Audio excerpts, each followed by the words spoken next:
അപ്പോഴേ വിത്തുകളുണ്ടായിപ്പോയ രേഖകൾ. ഇത് സീരിയസ് വിഷയമാണ്. ഇന്നത്തെ മനുഷ്യൻ്റെ ഏറ്റവും വലിയ കണ്ണീരിൻ്റെ ഒരു കാഴ്ചവെട്ടിലാണ് നമ്മൾ നിൽക്കുന്നത്. എന്താ, നമ്മൾ ഇപ്പോൾ വിസ, പിന്നെ പ്രോസസ്സിങ് ഇല്ല, 2 കൊല്ലമായിട്ട് പ്രോസസ്സിങ് ഇല്ല. ഏജൻറ്റിനെ വിളിക്കുമ്പോൾ അവർ കൈമരത്തണം, ഞങ്ങൾക്കറിയത്തില്ല എന്നൊക്കെ പറയും. നമുക്ക് അവർ വിളിച്ചിട്ട് കിട്ടണില്ല. യൂണിവേഴ്സിറ്റി ആയാലും ഞങ്ങൾക്ക് ജോലി തരുന്ന സ്ഥലമായാലും വിളിച്ചിട്ട് കിട്ടണില്ല. ഒരു ഗഡു കാശ് 10 ലക്ഷം നീ മുടക്കി, നിനക്ക് യാതൊരുവിധ റിട്ടേൺസും ഇല്ല, ഒരു അറിവുമില്ല. ഇനി എന്ത് ചെയ്യണമെന്ന്, വേറെ ഒരു ജോലി ശ്രമിക്കാൻ പറ്റണില്ല. കല്യാണം കഴിക്കണം, ജോലിക്ക് പോകണം, ഈ ജോലിയാണ് വേറെ ജോലിയാണ്, ആകെപ്പടി കൺഫ്യൂഷൻ. അങ്ങനെയുള്ള അവസ്ഥയിലൂടെ കൈവയ്ക്കുകയെ ഓൺലൈനിലും കൈവയ്ക്കാം. അതായത് രേഖകൾ ഇപ്പോൾ പ്രമാണമാണ്. ചിലർക്ക് പ്രമാണം പോലും കിട്ടണില്ലല്ലോ. പൊക്കോരോ ചെയ്ത് നമ്മൾ 25 ദിവസം ചെല്ലുമ്പോൾ നമുക്ക് പ്രമാണം തരണ്ടേ. ചിലവരെ പ്രമാണം കാണാനില്ലെന്ന് പറയും. ഇപ്പം എന്ത് ചെയ്യാനാ? ഇതെല്ലാം ഉണ്ട്, ദൈവത്തിൻ്റെ കൺമുമ്പിലുണ്ട്. ഇതെല്ലാം മനുഷ്യൻ്റെ കൺമുമ്പിലാണ് ഇതില്ലാത്തത്. ദൈവത്തെ ഇത് എവിടെ ഉണ്ട്, എവിടെ ഇരിക്കണം എന്ന് കർത്താവിനറിയാം. അത് നിന്നെ കൊണ്ടും തരും. ചെറു പറയുന്ന മകൻ പോയി 18 കൊല്ലമായി കാണാനില്ലെന്ന് പറയും. ചെറു പറയും മകനുണ്ട്, അവൻ വേറെ ഒരു തള്ളയുടെ കൂടെ പോയി താമസിക്കണമെന്ന് പറയും. അവന് 2 കുഞ്ഞുങ്ങളുണ്ടെന്ന് പറയും. അവൻ കല്യാണം കഴിച്ചിട്ടില്ല, 2 വയസ്സ് 2 മക്കളുള്ള വേറെ ഒരു ചേട്ടത്തിൻ്റെ കൂടെ പോയി താമസിക്കണമെന്ന് പറയും. അവൻ വിളിച്ചിട്ട് അവിടെ വരണമില്ല, വീട്ടിൽ താമസിക്കണമില്ല. ഇങ്ങനെയുള്ള എല്ലാവിധ വിത്തുകൾസും അതിശക്തമായി സ്തുതിക്കട്ടെ. ഇളകി പോരാൻ വേണ്ടി സ്തുതിക്കട്ടെ. സ്തുതിക്കട്ടെ, ശക്തമായി സ്തുതിക്കട്ടെ, സ്തുതിക്കട്ടെ. എല്ലാ തടസ്സങ്ങളും എല്ലാ ദോഷങ്ങളും കർത്താവേ മാറിക്കൊണ്ട് ദൈവനാമത്തിലെ കുടുംബത്തിൽ സമാധാനം ലഭിക്കട്ടെ.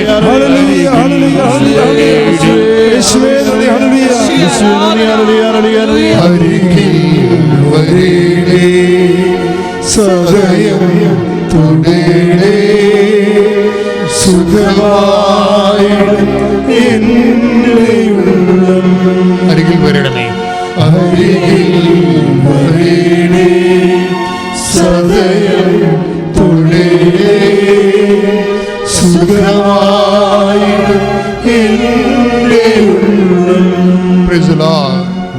നമ്മൾ പ്രാർത്ഥിക്കാൻ പോകുന്നത് പരീക്ഷ എഴുതിപ്പോയവരും എഴുതാൻ പോണവരും.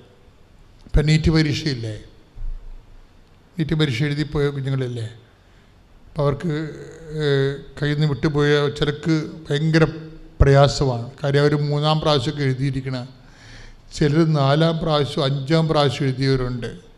എന്നിട്ടും അവർക്ക് എഴുതിയിട്ട് ശരിയായില്ലെന്ന് പറഞ്ഞവരുണ്ട്. അവരെല്ലാം ഈ സമയത്ത് പ്രാർത്ഥനയിൽ ഓർക്കുകയാണ്. വെറുതെ ചുമ്മല്ല, കൃപാസനത്തിൽ അൾത്താരെ ഓർക്കുക എന്ന് വെച്ച് കഴിഞ്ഞാൽ ജീവിക്കുന്ന യേശുവിൻ്റെ തിരുസന്നിധിയിലെ അമ്മ മാതാവ് ജീവരുടെ പ്രത്യക്ഷപ്പെട്ട ഇടത്ത് നിന്നുകൊണ്ടാണ് ജനലക്ഷങ്ങളെ അൾത്താറിൽ ആശ്രയിച്ചുകൊണ്ടാണ് ഓർക്കുന്നത്. ഇതൊരു വല്ലാത്തൊരു ഓർമ്മയാണ്. പ്രാർത്ഥിക്കുക, കർത്താവേ ഞങ്ങൾ നിന്നെ ഓർക്കും, ഞങ്ങളുടെ ജീവിത പ്രശ്നങ്ങൾ ഓർക്കും. നിന്റെ നാമത്തിലെ അമ്മയുടെ മധ്യസ്ഥതയിലെ അത് നിവർത്തിയാക്കപ്പെടും. എല്ലാ തടസ്സങ്ങളും മാറും. ഞങ്ങൾ ജയിക്കും. കൃപ ധരിക്കും.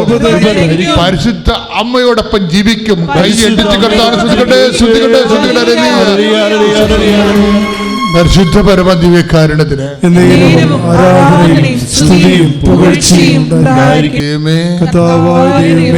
ഞങ്ങൾ ഈ ആരാധനയിലെ അഭിഷേകത്തോടെ ഞങ്ങളുടെ ആത്മാവിനെ അങ്ങയിലേക്ക് ഐക്യപ്പെടുത്തണമേ. അമ്മേ പരിശുദ്ധാത്മേ,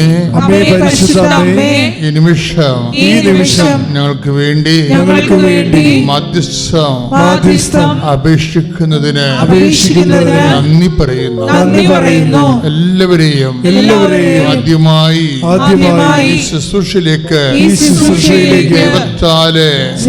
ദൈവത്താലെ ക്ഷണിക്കപ്പെട്ടവരെയും ഇപ്പോൾ ആശീർവദിക്കുന്നു. ആശീർവദിക്കണമേ. ജീവിത അവസ്ഥകളെ, ഭാരങ്ങളെ, പ്രാർത്ഥിക്കാൻ പോലും പറ്റാത്ത മാനസികാവസ്ഥകളെ ഇപ്പോൾ ഏറ്റെടുക്കണമേ. അമ്മേ പരിശുദ്ധമേ, ഇപ്പോൾ ഏറ്റെടുക്കണമേ, ഇപ്പോൾ സ്പർശിക്കണമേ, ഇപ്പോൾ ശക്തിപ്പെടുത്തണമേ. ശക്തിപ്പെടുത്തിക്കട്ടെ.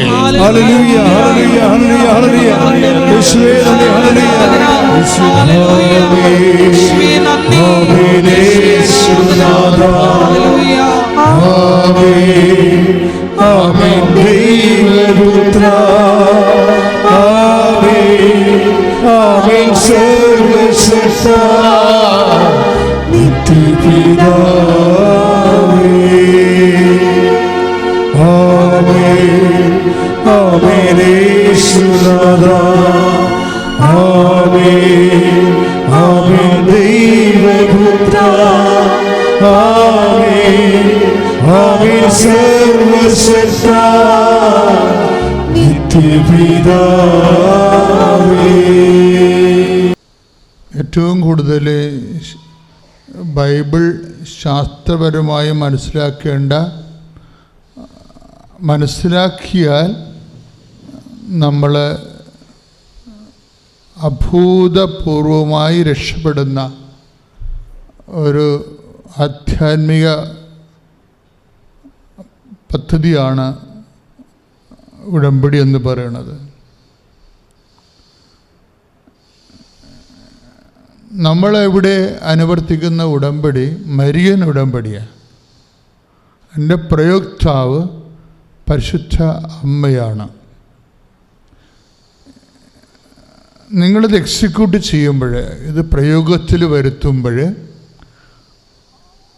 അമ്മ മാതാവിൻ്റെ ആധ്യാത്മികതയുടെ അസ്ഥിവാരങ്ങൾ,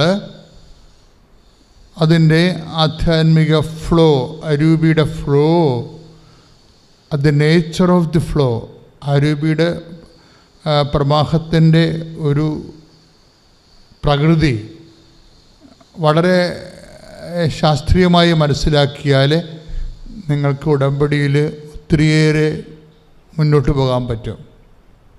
ഫസ്റ്റ് എനിക്ക് ഇന്ന് നിങ്ങളോട് പറയാനുള്ളത്, ഇപ്പോഴേ ഈ സെക്കൻഡിൽ കർത്താവ് എന്നോട് പറഞ്ഞതാണ്.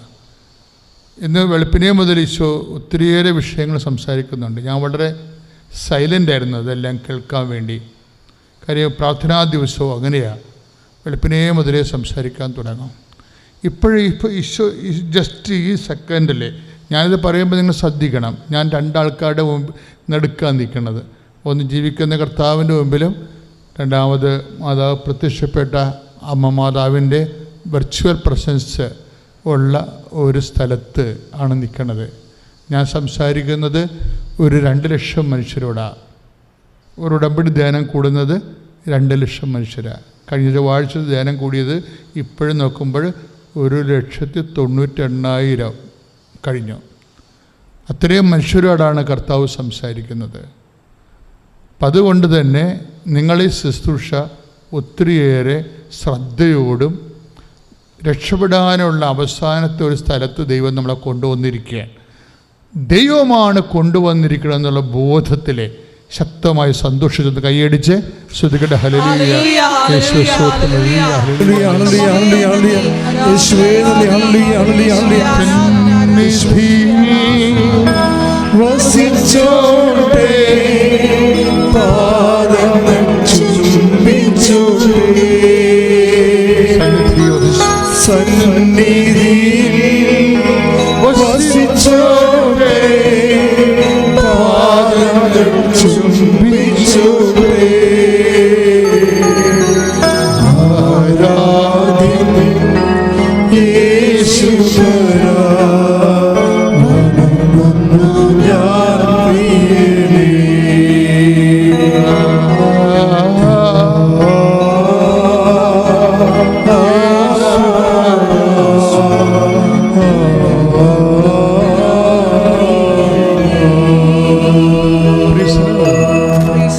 അങ്ങനെയൊക്കെ പാടുമ്പോൾ ഈശോക്കത് തോന്നണം. മറിച്ച് നിങ്ങളൊരു റോബോട്ടാണെന്ന് തോന്നരുത്. ഈ റോബോട്ടുകളില്ലേ, മനുഷ്യയന്ത്രങ്ങൾ, അവരെ കൊണ്ട് നമുക്ക് പാടിക്കാൻ പറ്റും അല്ലേ? പക്ഷെ അത് ആരാധനയായിട്ട് ദൈവം കണക്കിലെടുക്കത്തില്ല. ആത്മാവും ശരീരവും മനസ്സും ബുദ്ധിയും ബോധവും സ്വയം നിർണായകമായ അവകാശങ്ങളും ഒക്കെ ഉള്ള ഒരാൾക്കാരാണ് നമ്മൾ. റോബോട്ടിന് അതില്ലല്ലോ. നമ്മളെല്ലാം റെക്കോർഡ് ചെയ്ത് വെച്ചിരിക്കുകയല്ലേ. എല്ലാം പ്രോഗ്രാംഡാണ്. വിശ്വാസി ഒരു പ്രോഗ്രാംഡ് അല്ല. പക്ഷേ you are praying as if it is programmed as A robot. അതാണ് സംഭവിക്കുന്നത്. നിങ്ങൾ പ്രാർത്ഥിക്കുന്നത് ഒരു പ്രോഗ്രാംഡ് ചെയ്ത റോബോട്ടിനെ പോലെയാണ്. ഇക്കാര്യം അത് നന്മ നിറഞ്ഞ മറിയത്തിനൊക്കെ വരുന്ന ദുരന്തം അതാ. നന്മ നിറഞ്ഞ മറിയമൊക്കെ പ്രാർത്ഥിക്കുമ്പോഴേ പെട്ടെന്ന് പരിശുദ്ധ മറിയം തമ്പുരാൻ്റെ അമ്മ എന്ന് പറഞ്ഞ് പ്രാർത്ഥിക്കത്തില്ലേ? It is programmed. മറിച്ച് ഓരോ പ്രാർത്ഥനയുടെയും ഓണർഷിപ്പ് അപ്പോഴപ്പോൾ നിങ്ങൾ സൈൻ ചെയ്ത് പോരണം. Signing prayer. നിങ്ങളൊരു പ്രാർത്ഥന നിങ്ങളുടെ ഉള്ളിൽ നിന്ന് പുറത്തേക്ക് വന്നാൽ നിങ്ങൾ അറിയണം ഞാൻ പ്രാർത്ഥിക്കുകയാണ്. പിന്നെ എന്താണ് പ്രാർത്ഥിക്കണമെന്ന് കൂടി അറിയണം. പിന്നെ ആരോടാണ് പ്രാർത്ഥിക്കണമെന്ന് അറിയണം. അപ്പോൾ അഭിഷേകം ഉണ്ടാവും. കൈനെഞ്ചത്ത് വെച്ച് പ്രാർത്ഥിക്കുക. കർത്താവായ ദൈവമേ, ഈ ആരാധനാ ധ്യാന നിമിഷം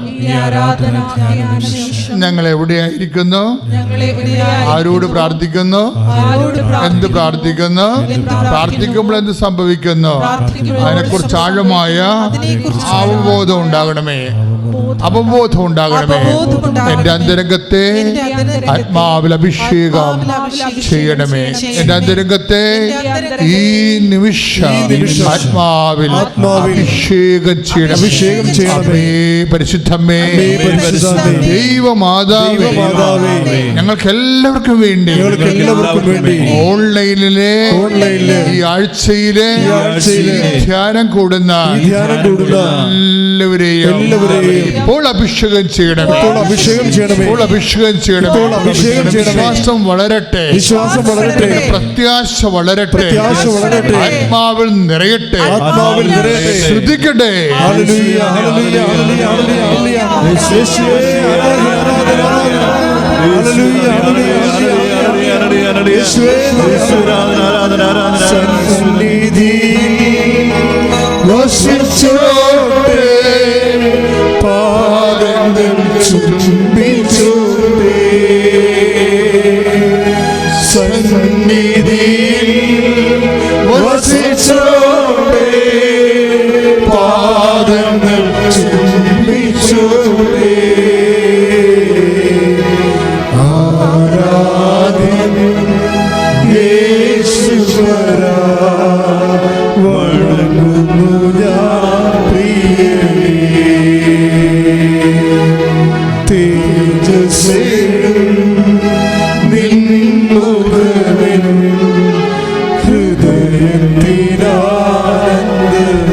നെഞ്ചിട്ട് വെച്ചുകൊണ്ട് പറയുക,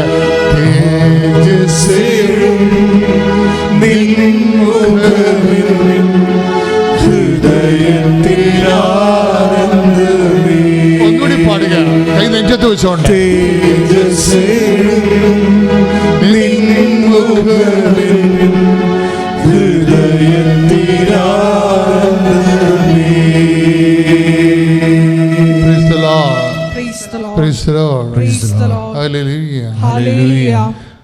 അതായത് നമ്മൾ ചെയ്യുന്നത് മരിയൻ ഉടമ്പടിയാണ്. മരിയൻ ഉടമ്പടി ചെയ്യുമ്പോൾ മറ്റ് പ്രാർത്ഥന രൂപങ്ങളും ഉടമ്പടിയും തമ്മിലുള്ള ഇഫക്ട്സുകൾ എന്താണെന്ന് മനസ്സിലാക്കണം. ആദ്യമായിട്ട് കഴിഞ്ഞ ദിവസങ്ങളിൽ ഒരു മക്കളില്ലാത്തവരെ അവർക്ക് 7 കൊല്ലമായപ്പോൾ മക്കളെ കിട്ടി. അപ്പം ഞങ്ങൾ ആ സാക്ഷി ഇവിടെ പറയിപ്പിച്ചില്ല. പ്രഭുവച്ചനാണത് നോട്ട് ചെയ്തത്. പ്രഭുവച്ചൻ ഇങ്ങനെ ഓരോ കാര്യങ്ങൾ ചോദിച്ചുകൊണ്ടിരിക്കും. ഇങ്ങനെ ആൾക്കാരുടെ മക്കളുണ്ടായതൊക്കെ പറഞ്ഞൊന്ന് അച്ഛൻ വിശ്വസിക്കത്തില്ല പെട്ടെന്ന്. അച്ഛൻ ചോദിച്ച് നിങ്ങൾ ഇവിടെ മാത്രമേ പ്രാർത്ഥിച്ചുള്ളൂ എന്ന് ചോദിച്ച്. അപ്പോൾ നോക്കിയപ്പോൾ അവർ 8 സ്ഥലത്ത് പ്രാർത്ഥിച്ചിരിക്കുകയാണ്. അത് മനസ്സിലായില്ലേ? അപ്പോൾ അത് ഉടമ്പടി സാക്ഷ്യമല്ല. ഉടമ്പടിയിലൂടെ ആയിരിക്കും മാതാവ് ചിലപ്പോൾ അവരെ സഹായിച്ചത്. പക്ഷേ അവർ വേറെ പല സ്ഥലത്തും ഇതുപോലെ ഓരോ സ്ഥലത്ത് പ്രാർത്ഥിക്കാൻ പറ്റുന്ന സ്ഥലത്തൊക്കെ പ്രാർത്ഥിച്ചു കഴിഞ്ഞാൽ സ്വാഭാവികമായിട്ട് ഞങ്ങളത് സാക്ഷ്യത്തിൻ്റെ കൂടെ പെടുത്തത്തില്ല. കാര്യം നമുക്ക് കൺഫ്യൂഷനാണ്. കാര്യം ഉടമ്പടിയും ഒരു നൊവേനയും തമ്മിലൊക്കെ ഭയങ്കര വ്യത്യാസമുണ്ട്. ഇതൊന്നും അറിയാത്ത ആൾക്കാർ ഉടമ്പടിയും ചെയ്യും, ഇപ്പം എവിടുന്നല്ല അവിടെ പോയി ഓരോ സ്ഥലങ്ങളിൽ പോയി നൊവേനയും നടത്തും. ഇങ്ങനെ കർക്ക ക്രിസ്ത്യാനിയെ ഞങ്ങളിവിടെ അക്സെപ്റ്റ് ചെയ്യത്തില്ല. കാര്യം എന്താ? ഇത് ദൈവമായിട്ടൊരു ഉടമ്പടിയാണ്. ഉടമ്പടി എടുത്താൽ ഉടമ്പടി അവർക്ക് ബോധ്യം ഉണ്ടെങ്കിൽ അവർ മര്യാദക്ക് അതിൽ തന്നെ ഫോളോ ചെയ്ത് ഒരു കാര്യം. ഇത് നെവർ എ പ്രെയർ ഫോം, ഒരു പ്രാർത്ഥനാ ഫോം അല്ല ഇത്. ഇതെന്താണ്? ദൈവം ഒരു കക്ഷി, നീ ഒരു കക്ഷി അല്ലേ? ദൈവവും നീയും തമ്മിലുള്ള ഒരു ബൈലാറ്ററൽ എഗ്രിമെൻ്റാണ് ഉടമ്പടി. ആ ഉടമ്പടി വിശ്വാസം ഉണ്ടെങ്കിൽ നിങ്ങൾ പിന്നെ ഓരോരോ തീർത്ഥാടന സ്ഥലത്തൊക്കെ പോയി ഓരോരോ പരിപാടി ചെയ്ത് വെക്കത്തില്ല. അതെപ്പോഴും നമ്മൾ വളരെ ശ്രദ്ധിക്കേണ്ടതാണ്. അതൊരു ഫിഡലിറ്റിയുടെ വിഷയമാണിത്, വിശ്വസ്തതയുടെ. എൻ്റെ പേര് മേരി ജോസി, ഓച്ചന്തുരുത്ത് വൈപ്പിൻ. ഞാൻ 28/12/22 ഇവിടെ വന്ന് ഉടമ്പടി എടുത്തു. 5-6 കാര്യങ്ങൾ നിയോഗങ്ങൾക്കായി വച്ചിരുന്നു. ഒന്നാമതായി എൻ്റെ മോൻ വീട്ടിൽ വളരെ അലോക്യമായി പെരുമാറുമായിരുന്നു, എന്നോട് വളരെ ദേഷ്യത്തിലായിരുന്നു. രണ്ടാമതായിട്ട് എനിക്ക് ക്യാൻസർ രോഗമായിരുന്നു. മൂന്നാമത് ഞങ്ങൾക്ക് ഒരുപാട് കടബാധ്യതകളുണ്ടായിരുന്നു. നാലാമതായിട്ട് എൻ്റെ ഹസ്ബൻഡ് വേണ്ടുന്ന കാര്യങ്ങൾ സംസാരിക്കാൻ ഇത്തിരി ഭയമുള്ള കൂട്ടത്തിലായിരുന്നു. അഞ്ചാമത് എൻ്റെ ചേച്ചിയുടെ ചുവട്ടിലൊരു മുഴയുണ്ടായിരുന്നു. പിന്നെ സഹോദരങ്ങൾ തമ്മിൽ ഐക്യമാകുവാൻ വേണ്ടി പ്രാർത്ഥിച്ചിരുന്നു.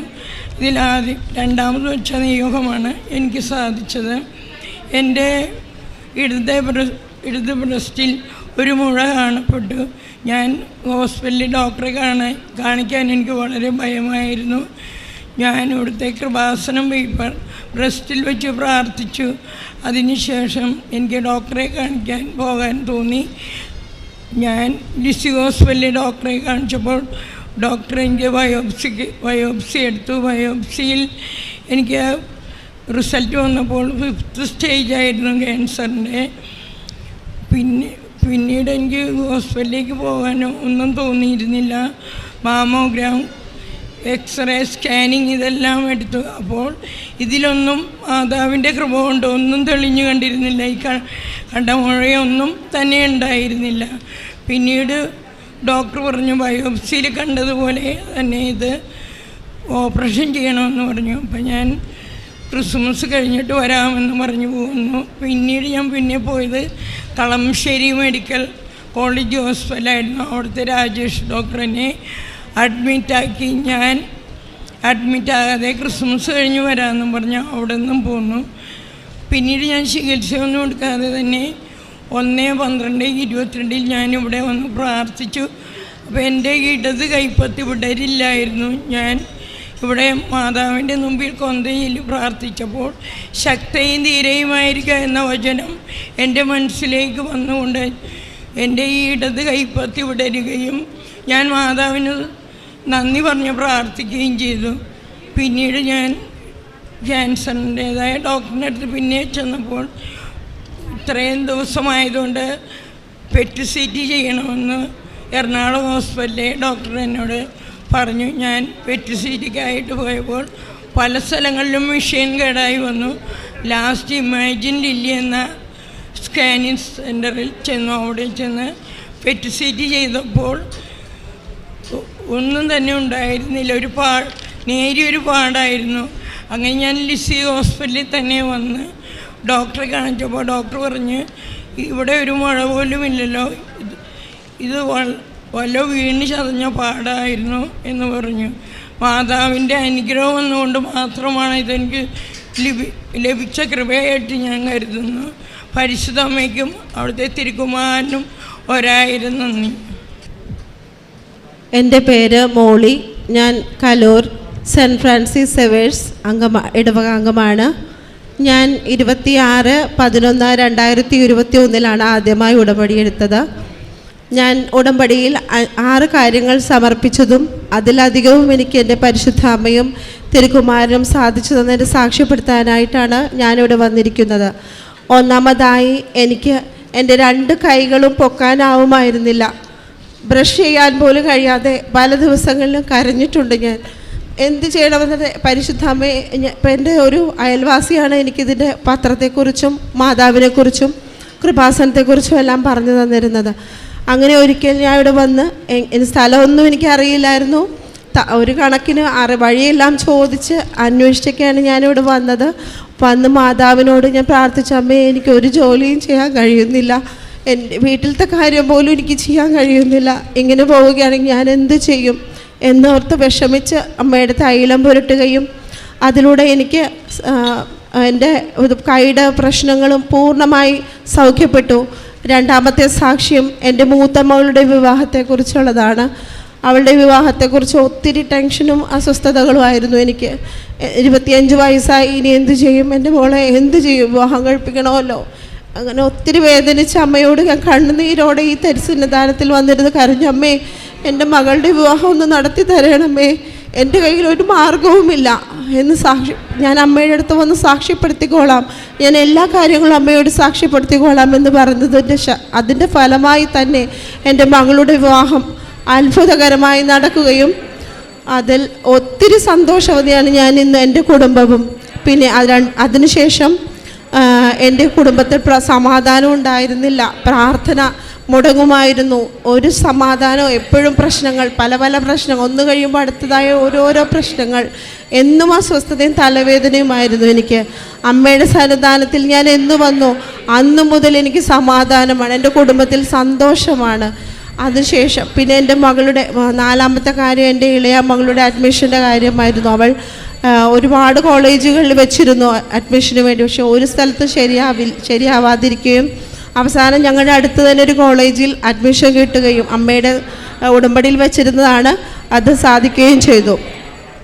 പിന്നെ ഇപ്പം അതിനുശേഷം എല്ലാ കാര്യങ്ങളും എൻ്റെ കുടുംബത്തിൽ ഞാനിപ്പോൾ അതിനുശേഷം ഇപ്പോൾ 2 വർഷത്തോളമായി ഇവിടെ ഉടമ്പടി എടുത്തുകൊണ്ടേയിരിക്കുന്നു. ഓരോരോ കാര്യം ഉടമ്പടി വെച്ചതും അതിലധികവുമായിട്ട് എനിക്ക് എൻ്റെ പരിശുദ്ധ അമ്മ സാധിച്ചു തരുന്നു. എനിക്ക് ജോലി എടുക്കാൻ കഴിയില്ലെന്ന് വിശ്വസിച്ചിരുന്ന ഞാനിപ്പോൾ ജോലിക്ക് പോകുന്നു. ഓരോരുത്തർക്കും മറ്റുള്ള ഉടമ്പടി പത്ര വിശ്വാസപൂർവ്വം ഓരോ ആളുകളിലേക്കും പള്ളികളിലായാലും അവരുടെ കൈകളിൽ കൊണ്ടുപോയി കൊടുക്കും.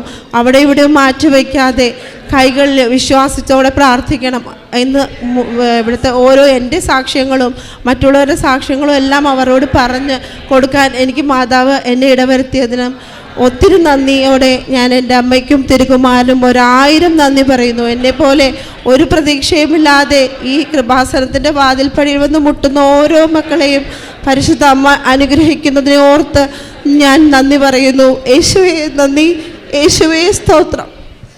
എൻ്റെ പേര് ടിറ്റി തോമസ്, ഞാൻ എടത്വ ഇടവകയിൽ നിന്ന് വരുന്നു. എനിക്ക് ആദ്യമായിട്ട് മാതാവ് തന്ന അനുഗ്രഹം, ഞാൻ OET പാസ്സായതാണ്. ഞാൻ 2020 ജനുവരിയിലാണ് ഇവിടെ വന്ന് മാതാവിൻ്റെ അടുത്ത് വന്നിട്ട് ഉടമ്പടി എടുക്കുന്നത്. ഞാൻ സൗദിയിലായിരുന്നു വർക്ക് ചെയ്തുകൊണ്ടിരുന്നത്. 3 വർഷമായിട്ട് അവിടെ വർക്ക് ചെയ്തു, ഒറ്റയ്ക്കായിരുന്നു. അപ്പോൾ എൻ്റെ ഹസ്ബൻഡും കുഞ്ഞും നാട്ടിലായിരുന്നു. അപ്പം ഞങ്ങൾക്ക് ഒരുമിച്ചായിരിക്കുന്നതിന് വേണ്ടിയിട്ട് ഞാൻ OETക്ക് ട്രൈ ചെയ്യുന്നുണ്ടായിരുന്നു. 3 പ്രാവശ്യം എക്സാം എഴുതി, കിട്ടിയില്ലായിരുന്നു. ഞാൻ റിവാലുവേഷന് കൊടുത്തു, ഒരു മാർക്ക് പോലും എനിക്ക് ചേഞ്ച് വന്നിട്ടൊന്നുമില്ലായിരുന്നു. പക്ഷെ ഞാനിവിടെ റിസൈൻ ചെയ്ത് വന്ന് ജനുവരിയിൽ ഉടമ്പടി എടുത്ത് മാതാവിനോട് പ്രാർത്ഥിച്ചതിൻ്റെ ഫലമായിട്ട് ഞാൻ മാർച്ച് 7 എക്സാമിന് ഡേറ്റും എടുത്തായിരുന്നു, ഉടമ്പടി എടുത്ത സമയത്ത് തന്നെ.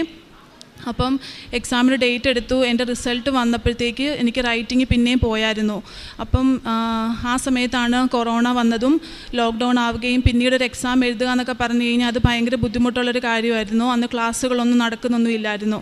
അപ്പോഴത്തേക്ക് ഞാൻ റിവാലുവേഷന് കൊടുത്തപ്പം മാതാവ് എനിക്ക് C ഗ്രേഡിൽ നിന്നും 290 ആയിരുന്ന മാർക്ക് എനിക്ക് 360 ആയിട്ട് മാതാവ് എനിക്ക് കൂട്ടി തരികയും ചേഞ്ചായിട്ട് എനിക്ക് അയർലൻഡ് സ്കോർ ലഭിക്കുകയും ചെയ്തു.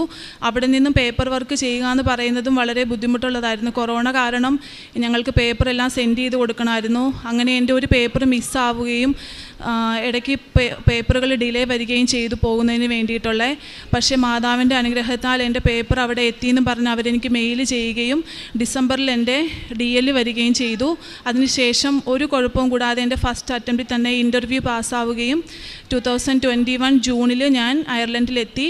ഇപ്പോൾ 1.5 വർഷമായിട്ട് അവിടെ ഞാൻ വർക്ക് ചെയ്യുന്നു. എൻ്റെ ഹസ്ബൻഡും കുഞ്ഞും 6 മാസത്തിന് ശേഷം അവിടെ വന്ന് ഹസ്ബൻഡിനും ജോലി കിട്ടി. ഇപ്പോൾ ഒരു കുഴപ്പവും കൂടാതെ മാതാവ് തന്ന ഈ അനുഗ്രഹത്തെ ഓർത്ത് ഞാൻ നന്ദി പറയുന്നു. രണ്ടാമതായിട്ട് എനിക്ക് 2 ആങ്ങളമാരാണുള്ളത്. അതിൽ ഒരാങ്ങളയ്ക്ക് ചെറിയ സ്കിൻ ഡിസീസ് ഉണ്ടായിരുന്നു, സോറിയാസിസ് പോലത്തെ ഒരു രോഗം. പക്ഷേ അത് അവന് ചില ആഹാരങ്ങൾ കഴിക്കുമ്പോൾ മാത്രമായിരുന്നു ട്രിഗർ ആവുന്നത്. പക്ഷേ മാതാവിനോട് ഉടമ്പടി വെച്ച് പ്രാർത്ഥിച്ചതിൻ്റെ ഫലമായിട്ട്